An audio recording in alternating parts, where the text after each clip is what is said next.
Welcome to The Switch, podcasts that are wired to online and offline marketing.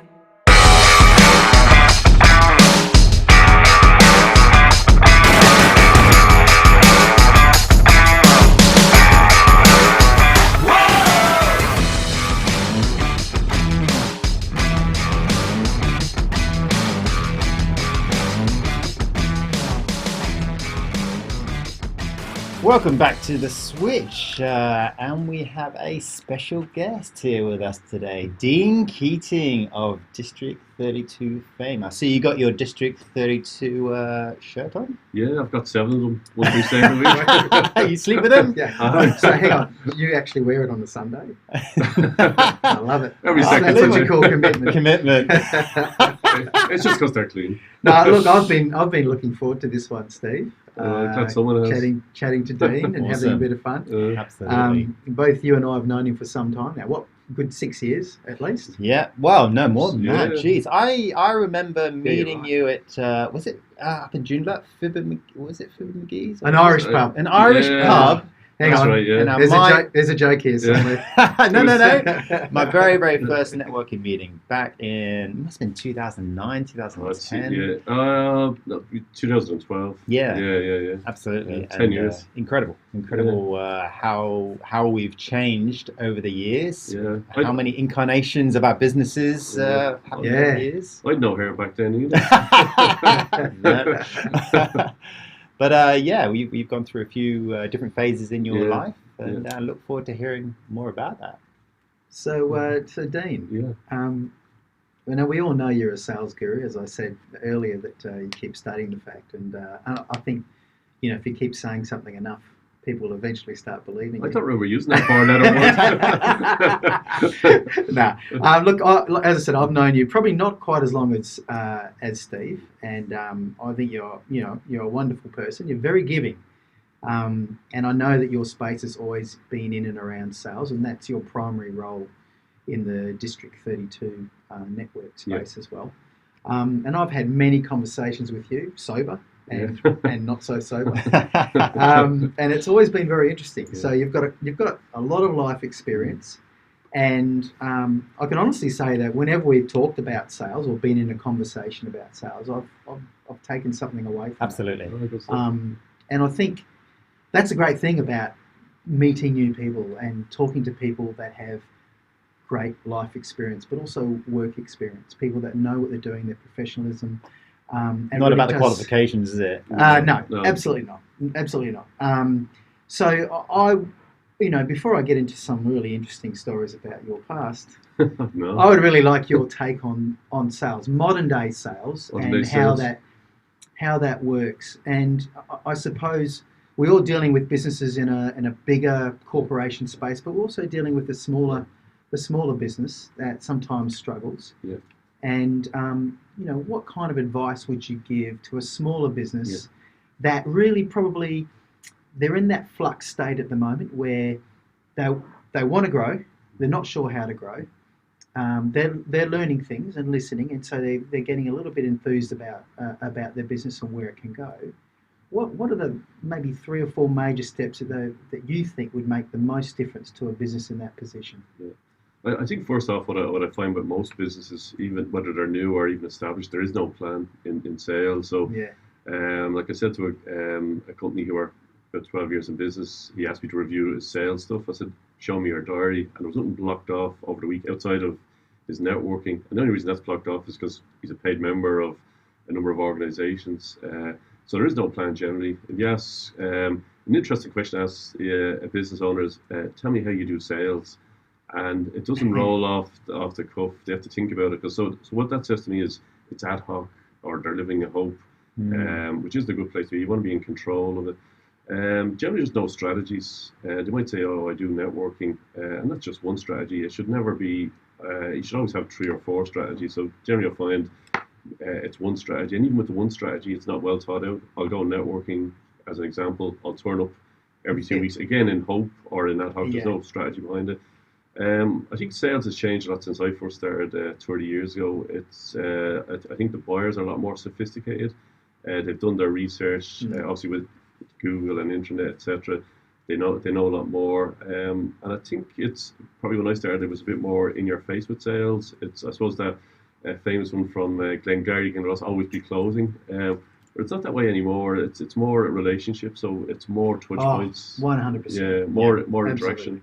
I think it's a nicer way, to be honest, because the trust is built up.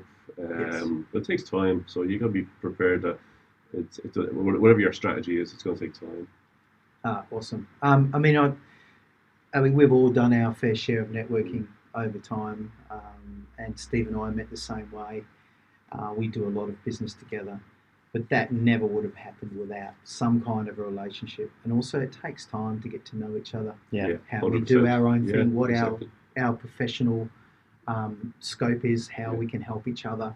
And I think if you put the time and effort in that, but not force it. Yeah, exactly. It happens organically. Yeah. And I think when something happens organically, but you're doing what you need to create a relationship with someone, and a lot of people think that is just rolling up and giving someone a card and saying, "Oh, I need you to buy this from me." Yeah. That's not a relationship. It's going out and having a beer or a coffee, finding out what you have in common outside of business as well as inside of business. 100%. How does what you provide and what they provide resonate, and find a common ground? And if you can find that common ground and then use that benefits both of you, and that then most importantly, there is trust, total trust, knowing that you're going to do the right thing by me and I'm going to do the right thing by you and all your clients and all referrals. That is the key component of that. And I've spoken to many small businesses, as has Steve, and obviously what you've just said, and you're right. A lot of people just don't understand their business. Some businesses have been lucky, they're just making money. Hand over fist, they're just doing extremely well. But then when times get tough, they go, "Oh my God, I got to do some marketing. I've got to get online, or I need a system for my business. Exactly. I need a plan, a strategy for my sales."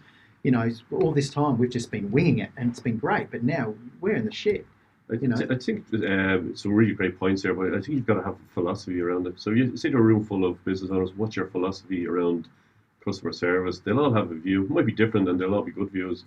We can say, what's your philosophy around building relationships? So I've had a good meeting. They've got my contact details. If they need my product, well, in 6 months' time. So you got to think it's a bit like dating, isn't it? Trust takes time. It takes touch points, whether it's online, coffees, Zoom over the phone. It takes time. It does. But it's worth it. Like once you have that relationship, it's deep. It can last a lifetime. Okay, so if there's a small business and they've just listened to you speak and they've gone, you've made a good point, it's something that I don't have. What's the first thing they should do to get that process happening? First thing I would think is CRM system, because like if you think about the amount of people you interact with over 1 year, 2 years, start from scratch. CRM system, even just to capture the data of the people you're meeting, forget about nurture sequences and all that, just to capture the data as a starting point. And then think, okay, well, what's the journey? I've just met Steve, so he's a nice guy. There's potential either directly or indirectly. So I want Steve to get to know me. So how does that work over the next 12 months? How am I going to educate Steve on how I do? And again, it goes through the ways. I want to know how good Steve is and how I can introduce him to my database or contacts or clients as well. It's a two-way street. It's not good business unless it's a win-win. Yeah. Oh yeah. I mean, you're not going to hand over your database to somebody that if you know that they're just sharking material or clients or database and not really interested in reciprocating. And they stick out like a sore thumb. Of course they do. Oh, 100%. Yeah. And we see them all the time. Yeah. And yet those people will still complain that they're finding it hard to create relationships because they're just pushing their side and that's all they're interested in. So yeah, you definitely have to open up a lot more. So that's exceptional advice, and it's got to be a flexible sort of sales process. Even though you shouldn't really be, you're not really selling. You're not really there to hand out your card. No. Number one, you're there to help other people. Yeah. And once you help other people, it will come back. 100%. Yeah. 100%. Yeah. It's interesting, I suppose, with if I'm meeting, say, someone for the first time. The question I actually hate getting asked is, "So, Dean, tell me about District32." Because I suppose I'm there to really, I want to learn about their business, about how they operate and stuff, because I suppose I'm coming from a point of view of, well, if I can help them force the trust level go through the roof, Yes. And it's easier. It's always easier to ask after you've given as well. So I mean, so that'd be kind of part of a philosophy I'd have as well around how you interact with people, particularly for the first time if you're starting out as well. Yeah, that's right. Yeah, great advice. Now, I found out a few things about you the other day. I was quite surprised actually. And I believe we have a couple of photos. Oh no! It's taken me weeks and weeks of research to get this. Oh no! Jeez. And that's a very young Dean Keating. Now we've talked about your professional space, but I do know that you were pretty handy with the round ball, and you played a fair bit of football in your younger years. Yeah, jeez. Well, I remember that picture. I was the denim was in at that stage. Definitely. Please tell me it wasn't double denim. You didn't have the matching pants. Oh, jeez, had the matching pants. Yeah. Oh, that was that would have been. Jeez, that's actually 30 years ago. So that would be 91, so 31 years ago. I was in a place called Keatings. My career at that stage actually was I was a bin man. Really? Yeah. A bin man. I was a bin man in a very posh hotel, and so it was fun times. I was working with a lot of people, young guys and girls my age, Irish, Scots, English largely. So it was good. I was there for about a year. So it was a stunning place. So I can't believe you got that picture. We got a few more. We got a couple more. I hope that's the worst. Okay. Oh no! Jeez, where'd you get these? So that's me in bin man uniform. Oh, the beginning of your sales career. I love That is that. great.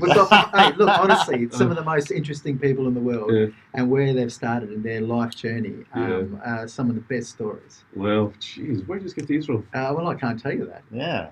Well, I can't reveal my sources, my friend. Absolutely. I heard one day that you might have impersonated a surgeon. Did you really do something like that? Jeez. Hey? Yeah, I did. Yeah.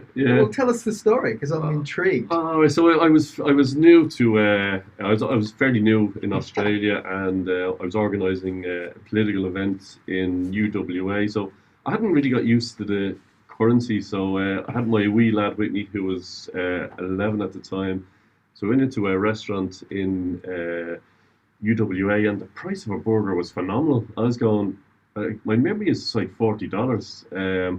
I go, geez, $40 for a burger. So just from a moral point of view, I said, I'm not going to spend $40 on a burger. You're not. Yeah. So as I was walking back, $40 on the burger now. What are you talking about? Yeah. So as I was walking back to set up the political event, there was a conference on for surgeons.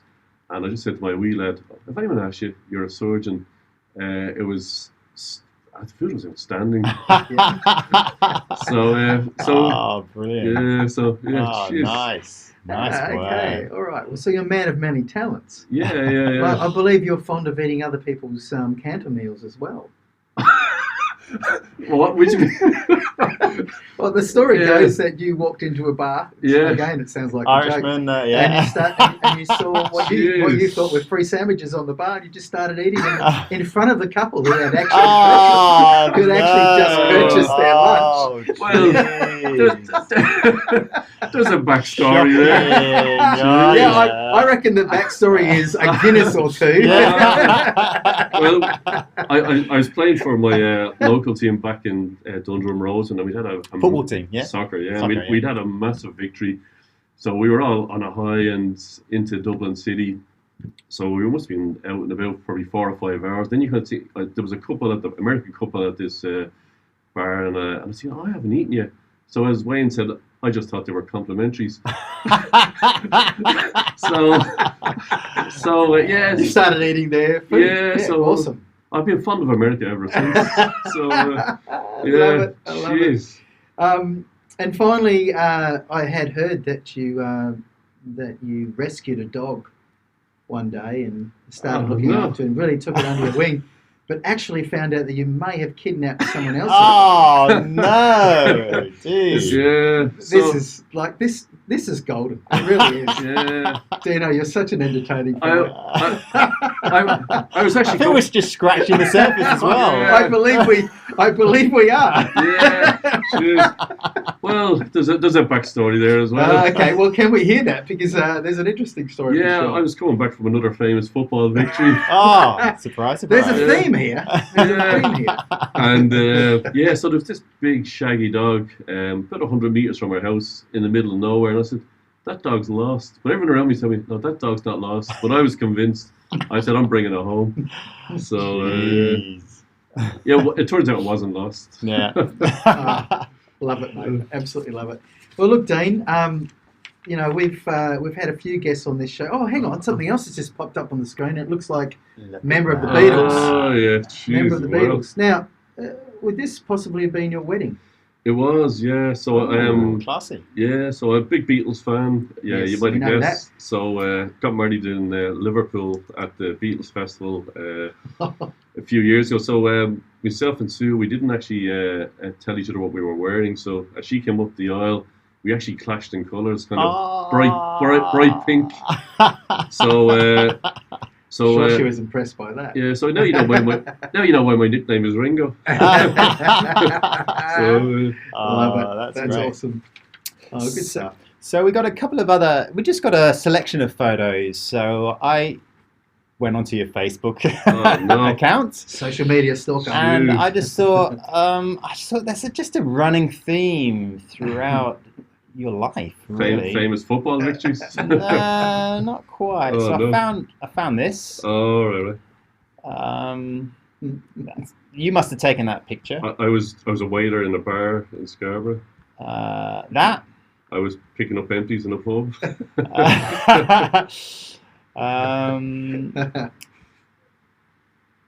This one here. Yeah, that's me serving in a bar. And just this one here. Okay. That's me working in a bar. So, would you care to comment? Yeah, well, actually, believe it or not, I kind of go against the, I suppose, the Irish stereotype. But, Oh, really? Yeah. So, Well, mate, I think we might need a bit more convincing. Yeah. So I was fortunate enough. Like I managed to. I played the soccer at a kind of really high level, and the only time I actually drank was in the football season and at Christmas and after a big victory. So I didn't drink that much, and even since I retired, I don't really drink that much, despite all the evidence you've got there. It's obviously over Christmas or the end of the football season. Yeah. Obviously. So, Okay. Well, all right then. No, I suppose that's partially convinced us. Not Yeah. completely, but that'll do. Dean, it's been an absolute pleasure, mate. Yeah. Really enjoyed it. You're a great bloke, a really good fellow. Great bloke. And you're excellent at what you do. We really appreciate you coming along, having a bit yeah, of fun, no, jeez. and giving us some of your expertise. Yeah. I'm sure we can do it again and find some more photos and stories. I'm getting nervous now. Mate, I've got a dozen of them here. Oh, no. But our time is short. Yeah. Cheers, very So good. just, yeah. I think it opens the door for part 2. Yeah, Oh, absolutely. you won't see me again. Yeah, good stuff, mate. Absolutely, Dean. Absolute pleasure. You're a hero. Everyone loves you. And Oh, cheers. stick around. We'd Yeah. like to hear more about you and what your thoughts on our topics are. Cheers. Thanks a million. Good stuff, mate. Appreciate it. Good stuff.